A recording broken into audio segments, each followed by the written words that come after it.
back, ladies and gentlemen, to episode 5 of The Buzz. Joining us today from men's lacrosse, we've got Mike Allen and Brodie Kent. If you guys would go ahead and introduce yourselves. I'm Mike Allen, a senior defenseman from Williamsburg, Virginia. And I'm Brodie Kent, a senior defender from Coquitlam, Canada. So just kicking some things off. Last season, you guys made it to the semis. What do you guys have to do this year to get back to that and get over that hump? I think it all starts in the fall right now with our fall ball season. Like, it starts working hard, getting the freshmen going, getting them picked up on our program systems and stuff like that. And that'll carry our momentum really into the spring to where we can pick up early and often and get off to a hot start. I think it really starts with everybody buying in from the jump and just doing everything every day to their best ability. So what initially got you guys into lacrosse? So I started playing football and basketball when I was young, and after those 2 seasons, I didn't have anything to do while all my friends were playing lacrosse, so I decided I'd try lacrosse out. That's how I got into it. Yeah, the one thing, in my area, lacrosse is super big up in the Pacific Northwest there. So I started playing when I was 4. It was one of the first sports I started playing. I played soccer and a bunch of other, and that's how I made a bunch of my friends, and I just continued to play ever since then. I did not know you were from Canada. I know he worked with us as a student worker for some of the games now throughout the season. I did not know you were from Canada. That's pretty cool. So you guys had a ton of success last season. What do you think went so well last season, and why were you able to go as far as you did? I think a lot of it comes with the buying in early. Everybody bought in as soon as we got to school and got to work on getting better at their parts of their game. But also the senior leadership we had last year. Those guys had played a lot of games as younger guys, so that helped everybody else on the team. Yeah, do you think that last season's success carried over from the 23 season when you guys, went to WNL, had that crazy game down there? Like, I guess first I wanted to ask, what was that feeling like? I mean, the top 5 teams in this conference probably, the competitiveness is insane.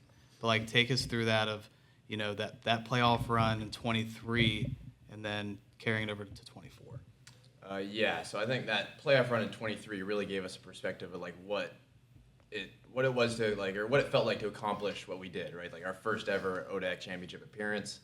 No one had experienced that, so it was kind of new for us. And it was good to get under our belt. Unfortunately, we lost, but that carried over to the next year. It was wow, we want that feeling again. We really want to get back to that point. So that's kind of that was kind of our motivation, I guess, for last year. I think it also gave us kind of the 2023 run gave us the confidence to speak about going back there and talk about that's something we need to be doing every year, not just hoping that we get there. Right. I wanted to ask too, what was the feeling with both of you guys?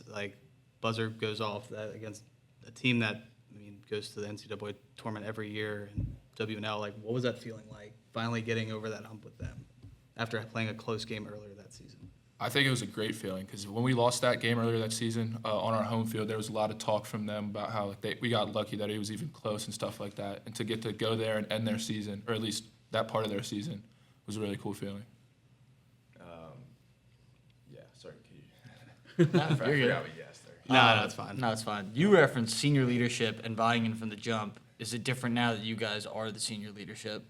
I think it's a little different. We don't have people to look to he's going to lead the way and stuff like that, but also in a good way. We know what's good leadership and what's bad leadership at this point, so we know what we need to do to get the younger guys and everybody, honestly, on the same page.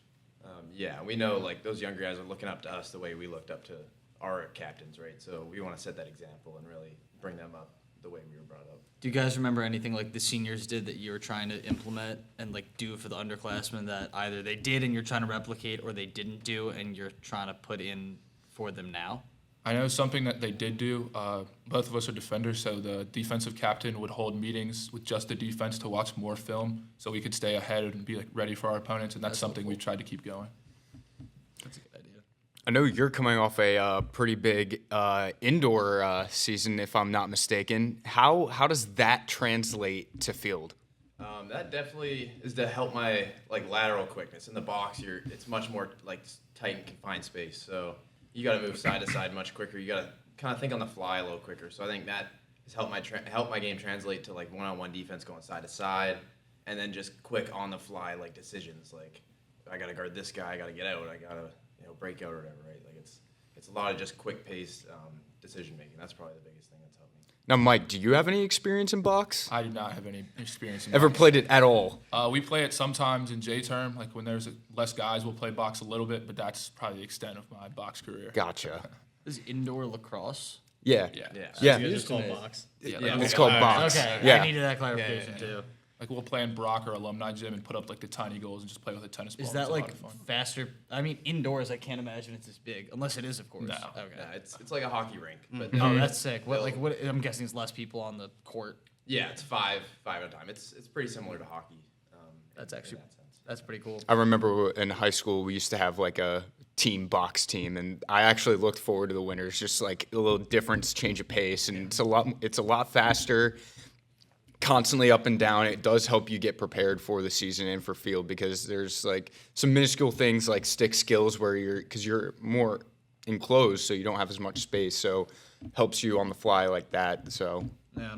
Do you guys do anything else like as a team, like pickup basketball wise ish, just like for team bonding, but also athleticism, cardio, staying in shape We wise? play some pickup basketball sometimes when we're free and before the season, obviously, coach doesn't want us getting hurt. But sometimes we play handball as a team. Like Oh, coach- that's cool. I Instead of haven't having heard like a 7 a.m. lift, we'll have 7 a.m. handball where you're forced to like talk to people, pass, stuff like that, and work on communication, cutting, stuff like that. Handball's pretty cool. looking out in the Brock Center at the intramural plaques, I see you're quite the star over there, Mike. I try. It's a lot of fun. Wait, intramural for what? Which sport? Spike ball. Oh, spike ball's fun, man. Did you play with someone on the team? I don't. I play with one of my friends from my hometown that goes to school here as well. Cool. Yeah, it's pretty cool. Dang. Also, good eyes. Yeah. What do you guys think individually so far throughout your careers have been the best parts of your game? And then one thing that if you had to pick going into your senior year, what's something you would want to work on to try and perfect who you are as a player? I think probably the best part of my game is I like to think I'm highly knowledgeable on the field. Like my IQ really guides me, and I could always work on communicating. But I think I'm a pretty good communicator on the field and making like in-game adjustments. And then one thing that's plagued my my career a bit is my shooting ability. Where I'm like a career 10% shooter maybe. So I'm going to guess for lacrosse defenseman that's below average based on the way you're phrasing it. yeah, Okay. I'm a below average shooter. So that's something that I could definitely improve on. That's what's up. I think probably one of the better parts of my game is like my anticipation, like kind of almost guessing where people are going before they go there, or like where the pass is going. And then to get better at, probably my off ball. I like to be staring at the ball so I can try and make a play, which also costs me plays sometimes. Do you guys have any celebrations as defenders, like a signature one or anything? I mean, I know you guys don't shoot a lot, but do you guys, like maybe as a team as well, like do you guys go and is there anything like special that you guys do or talk about when you all score? I feel like we usually take one from football. Like after the football, like last year we all did the Cam Ward when we would score. Okay. So we always Right, take right. something from, or I think one of us did the Ja Morant, the throwing the Oh, Yeah. but, yeah, I'm not Yeah, going to that do one's it, good. but Yeah, stuff like put my that. Just, hand like on see it. stuff happen and then just take it and run with it on the field. Yeah. Do you guys excel? I mean, I don't know. I'm not an avid lacrosse player, but it's a pretty high contact sport. Like, can you level someone? And if so, is it like unsportsmanlike to stand over them? I've gotten away with it a couple times, but it's not great to do. They usually get a flag, something yelling at from coach. Mike's a pretty helpful. So, Go ahead. Brody, being from Canada, like, what's the difference here in play styles for like American lacrosse compared to Canadians? I mean, definitely when I first got here was the two-handedness of almost everyone here. Like where I come from, I know it's box. Like in box, you're only using one hand. You never put in your right or your opposite hand. So that was a big thing. Is like, all right, like usually like at home, like these guys, okay, it's in their offhand. They're not going to do anything right. But here, these guys will pop to their right hand and just pull it right. So you just got to be ready for that. And, Dang. If you could play any other position besides defense, what would it be and why? I can already kind of answer that. It's going to be attack, 110%. Goalie? Never goalie. I Dang. don't like getting hit with the ball. That's fair. That's fair. I say attack because like you get to score, but in the same breath you get beat on by defenders. So I think Fogo might be the way to go. Get quick and off the field quick, not too much running. Be nice. Just to preface, FOGO stands for face off, get off. I've heard like face off only. Well, that would be foo. That just doesn't sound right. No. What about any sport that's not lacrosse? I think I would play football if I could. What position would you play in football? Probably receiver or safety. I got to play in high school, and I still think football game day, there's no experience match to get football game days. Well said. Yeah, I'd probably play soccer. I mean, I play soccer. growing Yeah, up you a said bunch. And I like the game of soccer. I was a midfielder, so. that's In probably- Canada, did you ever play ice hocky? No, I did not. That's Interesting. No chance to play pond hockey? I know. That's the one thing I say. I'm almost like a fake Canadian. I've never played ice hockey, but I mean, I can hold a hockey stick all right. You know? Yeah. So, a little fun fact for you two about JB and Rhodey. When I was younger, I played for Mechanicsville Militia, old little club team in the area. JB and Rhodey happened to be my coach, so I kind of knew them before getting here. Just if you don't mind, like, speak on your thoughts about them and like their coaching style and what you guys like about it. Coach Sheridan, I think, is a huge part of the reason why I came to school here. Like the relationship I was able to build with him through the recruiting process, and he's the type of coach that's like hard on you, but because he knows you can be better, and it's like tough love.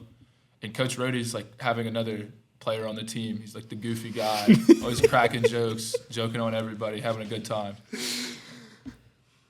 Yeah, no, he nailed it right there. It was Coach Sheridan. He's hard on you, but that's kind of his job, right? He's got to be hard on you. He's got to get the point across, and he does that very well. And yeah, Coach Rhodey is just he's like the good cop, bad cop. You know, he compliments them really well, and he's like an offensive specialist too. So he works with our O guys a bunch, and it's super helpful. You guys got yin and yang. Yeah. I know you guys talked about like pregame experience with football and all that stuff, but you guys have a pretty good playlist yourself. So who's taken over that now that Tank's not going to make it anymore? That is a great question. Because I know One it's person his made your that's- playlist last year? It was like a mix. I think That's the a last heavy 3 or 4 load. Yeah. A lot of pressures on you to do that, man. Yeah. Yeah, like right when they come out from like the locker room, they have like this what do you all do? So explain like what you all do when you guys come out of the locker room like as a team, and then you all like meet. It's just like it's a certain song. I forget what song it was last year, but it got all of us hyped upstairs. So yeah, I think you're referencing the jump. So we come out early. Yeah. We have like just our helmet and gloves on. We do a bunch of stick scale stuff. Then we go in and put on our gear. Yep. And we run like a big lap around the half field, and we all jump with like our partner that we walk out with. And then we just one of the captains or one of the leaders on the team steps up, gets everybody hyped to play the game and get ready to go. Yep. It's pretty cool experience. Pretty cool experience. That is yeah. pretty cool. That's a really cool experience. What are you looking forward to most about the upcoming season? Personally, I think it's getting the chance to beat Roanoke on our senior day. That's I think the only team our class hasn't beaten the ODAC yet. So getting that opportunity on senior day in front of the fans would be pretty cool. New head coach there this year. Yeah. Old one finally stepped down after a millennium, it feels like. Another kind of, I guess, team that you guys play a lot is Sydney. I know here we have a big rivalry with them. I guess back-to-back years, like how did it, was it weird playing them and losing during the regular season and then going right back to the scene of the crime at their field and playing them in the same game of the ODAC tournament? Like, what is that like now that's happened 2 years in a row? We get that bad feeling after they beat us twice in the regular season, and we know we've left so much out there in the regular seasons, especially playing against these teams. So knowing that we can go back to their field and have a chance to end their seasons and some careers even, that motivates us a lot, and it just we use that bad taste to go into their place and take over.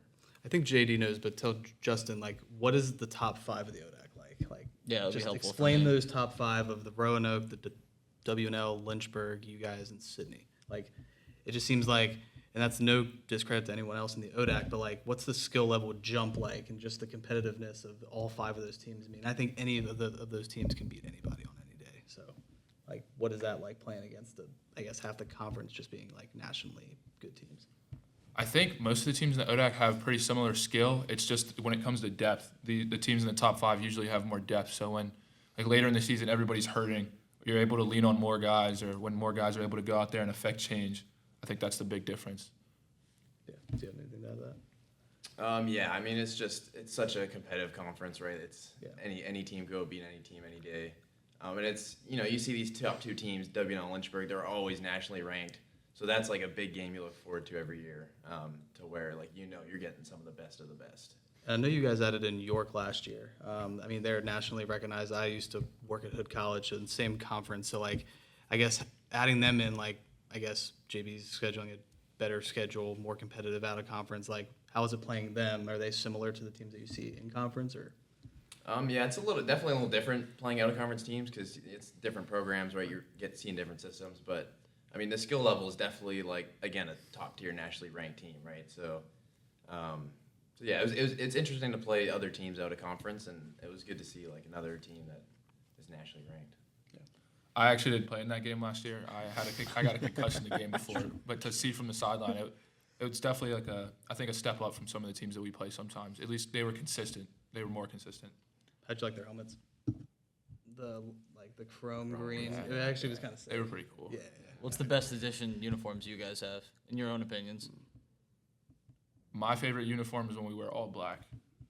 That's cool. We usually wear it in the playoffs. That's just cool. we're in the mindset of like a funeral, like ending a team season. So I that's love it. kind of the mindset we go Business.